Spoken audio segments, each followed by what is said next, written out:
വരലക്ഷ്മി പൂജ ചെയ്തു. ആ പൂജ ചെയ്തതിൻ്റെ വീഡിയോ ആണ് ഈ വീഡിയോ. ഫോട്ടോ വെച്ചിട്ടാണ് വരലക്ഷ്മി പൂജ ചെയ്തത്. എനിക്ക് ഈ പൂജയെ പറ്റിയിട്ട് ഒന്നും അറിയില്ല. ഞാൻ നമ്മുടെ കേരളത്തിലൊന്നും ഈ പൂജ ചെയ്തിട്ടുള്ള എനിക്കറിയില്ല.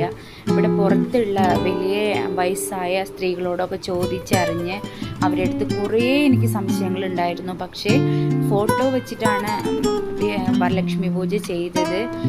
കലശം വെച്ചിട്ട് ചെയ്യാൻ പറ്റിയിട്ടില്ല. ഒരു പേടിയായിരുന്നു ഫസ്റ്റ്. ഈ സമയത്ത് നമ്മൾ ഫോട്ടോ വെച്ചിട്ട് ചെയ്യാം. അടുത്ത വർഷം നന്നായിട്ട് ഇതോടെ സൂപ്പറായിട്ട് അടുത്ത വർഷം എൻ്റെ മനസ്സിലാഗ്രഹം സാധിച്ചിട്ട് ആ സന്തോഷത്തിൻ്റെ കൂടെ ഈ പൂജ നന്നായിട്ട് ചെയ്യാമെന്നുള്ള ഒരു പ്രാർത്ഥനയോടെയാണ് ഈ ചെയ്തത്. പക്ഷെ ഞാൻ വിചാരിച്ചതിലും സന്തോഷമായി സൂപ്പറായിട്ട് എനിക്ക് ഈ പൂജ ചെയ്യാൻ സാധിച്ചു.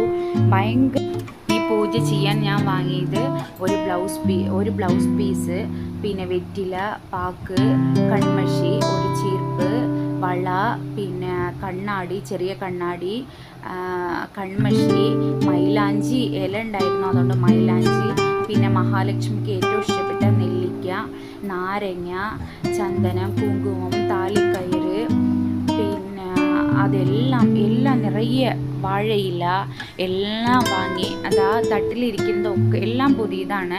പിന്നെ ലച്ചുകുട്ടിക്ക് ഒരു കമ്മൽ വാങ്ങി വെച്ചിട്ടുണ്ടായിരുന്നു.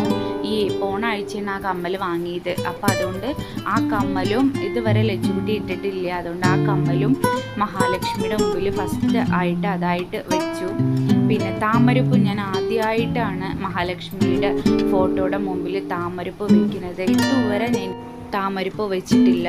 ദേവിക്ക് ചാർത്തിരിക്കുന്ന മുല്ലപ്പൂ എൻ്റെ കൈകൊണ്ട് കിട്ടിയതാണ് എല്ലാം. പിന്നെ അക്ഷത മുന്നിൽ വെച്ചിട്ടുണ്ട്, കുങ്കുമം മുന്നിൽ വെച്ചിട്ടുണ്ട്. ഫസ്റ്റ് മഞ്ഞൾ വിനായകർക്ക് പൂജ ചെയ്ത് വിനായകർക്കുള്ള വിളക്ക് വെച്ചിട്ട്, പിന്നെ കുലദൈവത്തിനുള്ള വിളക്ക് വെച്ച് ഈ പൂജ നന്നായിട്ട് ചെയ്യാൻ സാധിക്കണമെന്ന് പ്രാർത്ഥിച്ച് നമ്മുടെ പ്രാർത്ഥന ദൈവത്തിനോട് പ്രാർത്ഥിച്ചിട്ട് അതിൻ്റെ ശേഷമാണ് ദേവിക്കുള്ള പൂജ തുടങ്ങുക. ദീപധൂപ ആരതിയൊക്കെ എടുത്തിട്ട് നന്നായി സിറപ്പാ ചെയ്യാൻ പറ്റി. എല്ലാം രാവിലെ വെച്ച നൈവേദ്യം വൈകുന്നേരം നമ്മൾ ദേവിക്ക് മാറ്റണം, പുതിയ നൈവേദ്യം വെക്കണം. അന്ന് രാവിലെ സേമിയ പായസവും വൈകുന്നേരം പരിപ്പ് പായസവുമാണ് ദേവിക്ക് വെച്ചത്.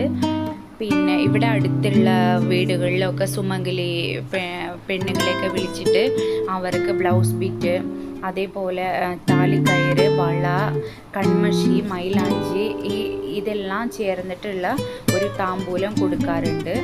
അങ്ങനത്തെ പൂജയ്ക്ക് ഒരു ഒറ്റപ്പടയ കണക്ക് ഉള്ള ആൾക്കാർ 9 പേര്, 3 പേര്, 5 പേര്, അതേമാതിരി അവർ നമ്മളെ വീട്ടിലേക്ക് വിളിച്ചിട്ട് ഇങ്ങനെ ഒരു താമ്പൂലം നമ്മുടെ ഇടയ്ക്ക് ഫ്രൂട്ട്സ് എല്ലാം ആയിട്ടുള്ള താമ്പൂലം നമുക്ക് തരും.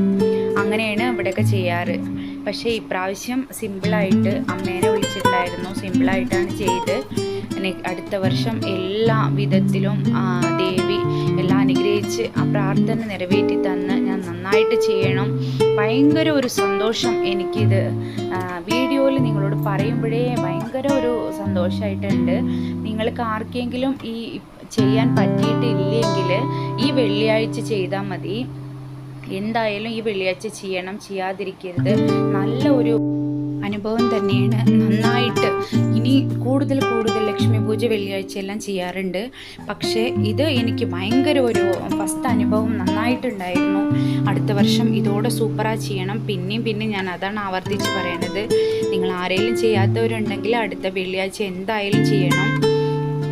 ഓക്കെ. ബ്രഹ്മമുഹൂർത്തത്തിൽ ദേവിയെ കൊണ്ടുവന്നിട്ട് 9 to 10 പൂജ ചെയ്ത് വൈകുന്നേരം 6 to 9 ഉള്ളിൽ പൂജ ചെയ്തിട്ട് പുനർപൂജ 9 മണിയുടെ ഉള്ളിൽ ചെയ്ത് നോമ്പ് കയറി ഞാൻ അപ്പോഴാണ് അഴിച്ചു വെച്ചത്. അങ്ങനെ ഒരു ദിവസത്തിലെ പൂജ ഞാൻ ചെയ്തിട്ടുള്ളൂ. Okay, by.